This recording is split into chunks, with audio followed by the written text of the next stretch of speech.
sa mundo, punong-puno ng pagdurusa. Unang pagtanaw ng ilaw, may tumutulo na dugo sa aking mga kamay. Panay aray lang upang ibigay ang buhay ko na may kasabay pa na luha ni inay. Doon ko nalaman ang ibig sabihin ko paano mabuhay para sa iba. Tulungan sila na walang gustong papalit, lalo na kung may naaapi na. At sa kabila ng mga pagsubok ay napili pahalagahan ng aking mga kababayan. Nagbista isipin na sarili kapag ka na talagang palaban. Sa anuman na hamon ay ayaw tumanggi. Taas nooban at buto kapag dugong kayo manggi. Mula pa noon hanggang ngayon, taglay ang purong kagitingan, di mapipigilan ng alab ng puso. Ang isipan, kapangyarihang batay sa kabutihang loob. Kahit tamaan ng kidlat, kayang takutin ng ulog. Kwento ng buhay ko ay mapusok, iba't ibang tema na ang tinumbok. Aakitin ang bundok hanggang sa tuktok, pagod to malagyan ng tuldok. Kasi hawak ko ang kinabukasan at wala ako dapat katakutan. Kahit masaktan man at masugatan, alay ko buhay ko para sa katarungan. Ramdam ko ang aking pagkatao sa bawat pintig. May puwersa na nalilingit sa loob ng aking dibdib, na nagsisilbing liwanag sa dilim ng daigdig. Para sa bawat gaba handang tumindig.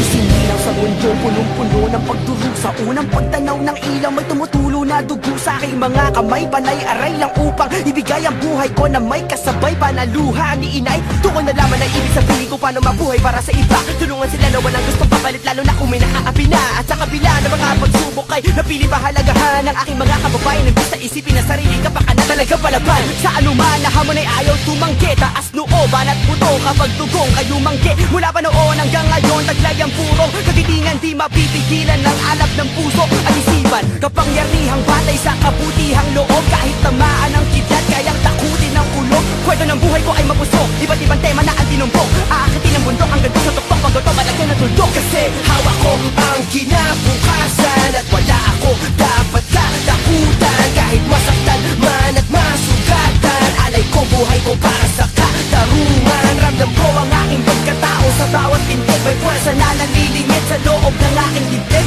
na nagsisilbing liwanag sa dilim ng daigdig. Para sa bawat gaba handang tumindig. Isinilaw sa mundo, punong-puno ng pagdurusa. Unang pagtanaw ng ilaw, may tumutulo na dugo sa aking mga kamay. Panay aray lang upang ibigay ang buhay ko na may kasabay pa na luha ni inay. Doon ko nalaman ang ibig sabihin ko paano mabuhay para sa iba. Tulungan sila na walang gustong papalit, lalo na kung may naaapi na. At sa kabila ng mga pagsubok ay napili pahalagahan ng aking mga kababayan. Nagbista isipin na sarili kapag ka na talagang palaban. Sa anuman na hamon ay ayaw tumanggi. Taas nooban at buto kapag dugong kayo manggi. Mula pa noon hanggang ngayon, taglay ang purong kagitingan, di mapipigilan ng alab ng puso. Ang isipan, kapangyarihang batay sa kabutihang loob. Kahit tamaan ng kidlat, kayang takutin ng ulog. Kwento ng buhay ko ay mapusok, iba't ibang tema na ang tinumbok. Aakitin ang bundok hanggang sa tuktok, pagod to malagyan ng tuldok. Kasi hawak ko ang kinabukasan at wala ako dapat katakutan. Kahit masaktan man at masugatan, alay ko buhay ko para sa katarungan. Ramdam ko ang aking pagkatao sa bawat pintig. May puwersa na nalilingit sa loob ng aking dibdib,